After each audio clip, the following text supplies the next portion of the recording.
What up, YouTube? It's your boy Ricky Rick, and your boy Ricky Rick is back with another Ricky Talk. And today is June 29, 2021.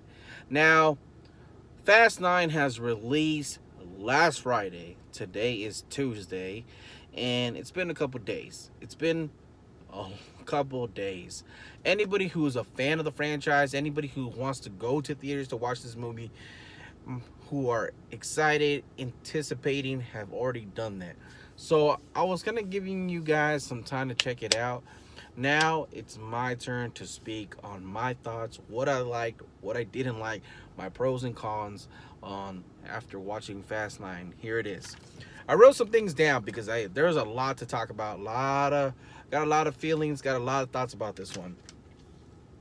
I did a podcast as well. Your boy Ricky Rick is back on a podcast. So if you don't have time to watch the video, check out the podcast. You can watch it on Apple Music, Spotify, anywhere you can hear a podcast. You should be able to check out the Ricky Talk podcast version. Now, let's get started, shall we? My thoughts after watching Fast 9. The number one thing that I wrote down on this list, I have a list. Yes, I do have a list of what I wrote down. The number one thing that I wrote down is, where is The Rock?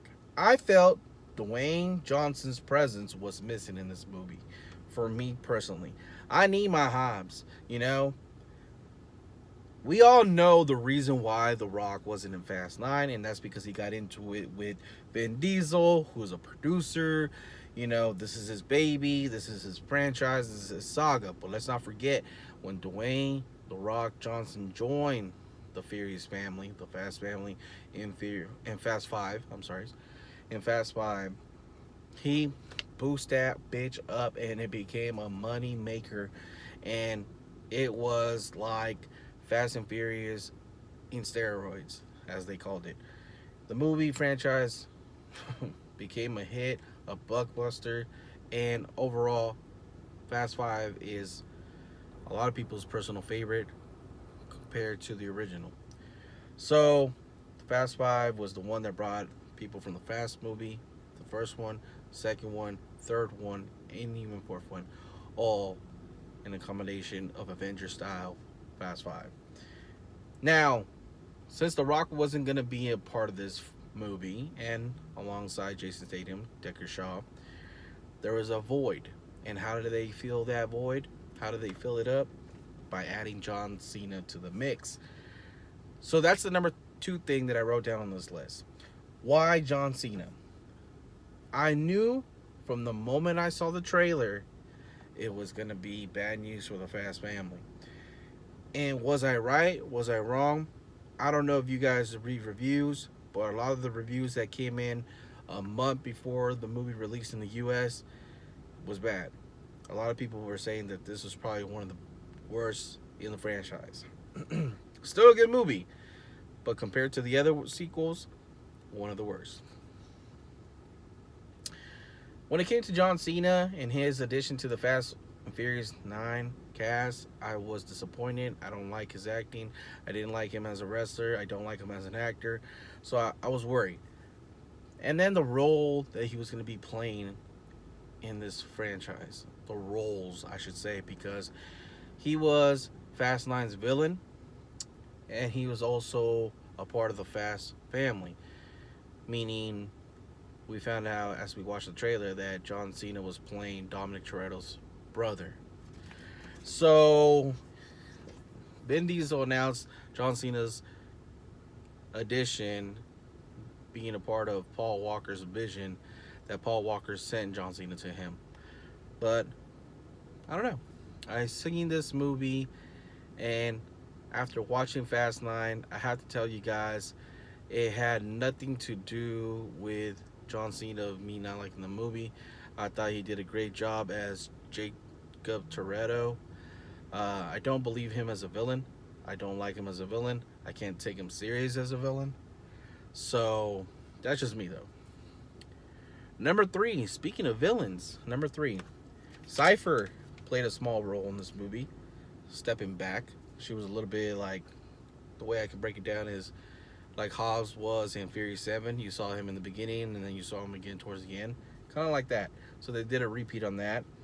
Helen, she had a small role, more like a cameo. She was in there for more than a minute. I want to say a couple minutes. Jason Statham, like I said, he made a cameo, made credit scene. Talk about that later. Kurt Russell had a small role, same thing, a little bit in the beginning, somewhere in the middle, and we'll talk about him more later on. Speaking of additions, we had the people finally from Tokyo Drift become full circle in this franchise because we got reintroduced to Sean. We saw him last in Furious 7. We got Twinkie Bow Wow back in this movie. Santos made a little cameo towards the end. Jordan Brewster, who played Paul Walker's wife in the franchise, got a bigger role, bumped up. Mia, welcome back. I really liked her role. She had her first scene with Michelle Rodriguez Letty, and they even had some fighting scenes, which was really cool. New addition, Cardi B. Bad Bunny was apparently in the movie. Did not know that until I saw the cast. He was a lookout. Young Santos was played by Osuna. Wow, that was pretty good. Michael Rooker, I forgot that he was going to be in this movie, but he did play a guy named Buddy. Jack Toretto was played by Sons of Anarchy's Mayans J.D. Pereira. I hope I'm saying that. And the number 4 thing that I wrote down on here is justice for Han. Did Han get his justice? I want to say that I feel like justice for Han is going to be a 3-part arc, or maybe a 2-parter. You know, so this was the Fast 9 that got a lot of people talking. Once the trailer dropped during the Super Bowl, towards the end, we got to see that Han was back. Han was confirmed to be alive. So how did they deal with his death? How is he alive? Me personally, how did they deal with his death? For those who haven't seen the movie, I said spoilers are coming. Spoilers will be starting right now. You know, they fake Han's death pretty much. Once again, they faked his death with the help of Mr. Nobodies, and we got to see it on played out on screen. And even though it has its little tweaks, you can see how it's a little bit believable, but not so easy to digest. That's how I can describe that. Number 5, Dominic Toretto's action scenes. You know, one thing that I would say about watching these movies now, 9 movies in of Fast and Furious, the action scenes.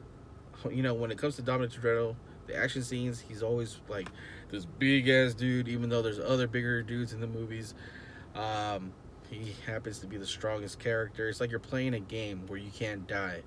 That's how I would describe Dominic Toretto's character. He's the main lead and he can die, you know? And if you die, you just got to start again to play that level until you succeed. His action scenes, you know, he had a scene in this movie where he's taking on 20, 25 guys, 30 guys, and not a scratch. I'm like, not breaking a sweat. Some of us, we can't even bend down to pick up a pen or paper without breaking a sweat. So, I don't know. Especially when you're jumping off buildings, battling it out, and then you're fighting a white tee and it doesn't get dirty. I'm just saying. Dominic Toretto's preference is white and black, and he's always managed to stay clean. The Dom and Letty, you know, the love in this one, I didn't really feel it. I didn't really feel the chemistry. I didn't believe it. Kind of just felt like you were watching a play, and I don't know. Let's talk about some pros. Ramsey, pros. I like that not only is she a beautiful character, a beautiful woman, but she's a smart person in the franchise. She's a hacker. I like that.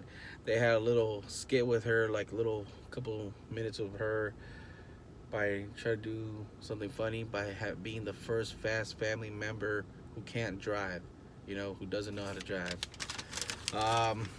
Moving on.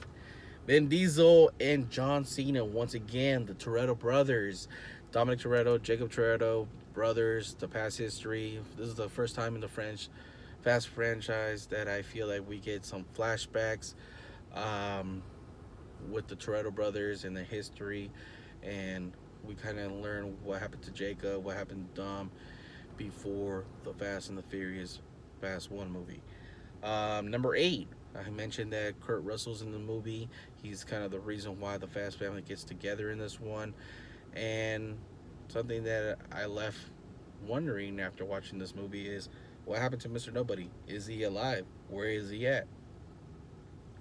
One is to assume he's alive, but they did not address that in this movie. And I feel Mr. Nobody, Han, and Giselle might have a little something to do with that, because we find out in this franchise that Mr. Nobody and Giselle actually knew each other, and Giselle was working for Mr. Nobody, was his best agent. And that brings me to point number 9. Will Giselle return? The fact that they mentioned her name, dropped her name, like drop bomb her name again, and mention her and put her in a scene, a flashback scene of her, kind of reminding the audience and the fans that, you know, she is a part of this world, was a part of this world, and continues to be a part of this world, gives me hope that we will see her again, especially now that Han is alive. I feel like for Han's justice to be complete is to have Giselle resurrected, be alive, and have a happy ending, driving through the sunset with Han. That would be my thing. Ludacris and Tyrese. Tyrese, Ludacris, and Ramsey had probably like the best parts for me. I would take Ramsey out again. Let me take that back. Ramsey out. But just Tyrese and Ludacris, you know, pairing them up in this one, you know, I think they had the best scenes. The fact that they take this franchise tour space, you know, it was a meme with the help of Sean and Twinkie. You know, they made things happen. Number 11 thing I wrote down was Paul Walker is in this movie. I'm not going to say how, but he does have a cameo. And questions that I have for myself that I wrote down was, are we going to see him in the final 2 films, which is the next one, Fast 10? Will he be in this franchise again? Like, we will see him on screen? I believe we will. I think we will see him again on screen like we did in Furious 7. I don't think it's going to be a big role, but maybe just a cameo, just to wrap up like the final scene, and boom, you know, the whole family together.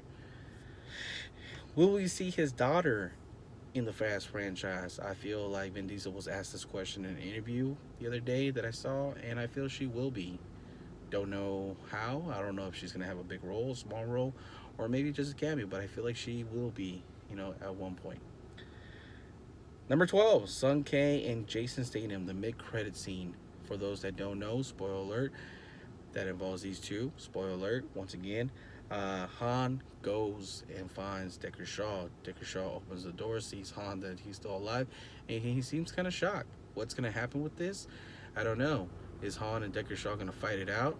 Are they going to talk it out? And whose side will the Fast family be on? Han or Deckard? Because last time we saw Deckard in the Fast family, they were having a family dinner together in Fate of the Furious. So what's next and who's coming back in this franchise? I'm going to keep this short. I'm going to wrap it up. I'm going to do a separate video on that, separate podcast on that, because I feel like this is getting too long. Other than that, I hope you guys enjoyed my thoughts on Fast 9. All I can say after this is that after watching this movie, I felt like it's not one of my favorites. I was a little dull, I guess, mellow. That's how I would describe the movie. It's still Fast and Furious. It's still hard characters that we know, grown to know, we love. But it just kind of felt like they were tired. I felt like something was missing. I feel like they kind of lost us a little bit. Some of the scenes where they did crazy shit kind of like crossed the line. And it's like, okay, now we're getting too way out there.